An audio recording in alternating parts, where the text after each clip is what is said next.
Well, you see that now. I'm closer and they are remodeling. That's why. That's why this Walmart looks different now. They really are remodeling. These shelves used to be like smaller too over there. Now they're this long and look at that. They really are remodeling. Let's go to the Halloween section.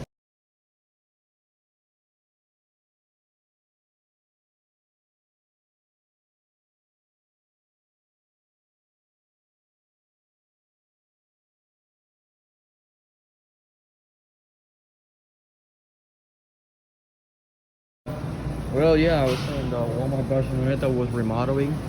Oh yeah, look. They put a big wall in this. Oh, there's a big move. But I'm here now. Look, at Christmas already. Already Christmas, you guys. No Christmas trees, but they already got these. Like, yeah. They got these ones, the blue ones, and that's all. They're already starting to get Christmas, just like last year. Literally, I know. They still don't have Halloween stuff. They just have fall stuff on this one. They already getting Christmas. Like, really?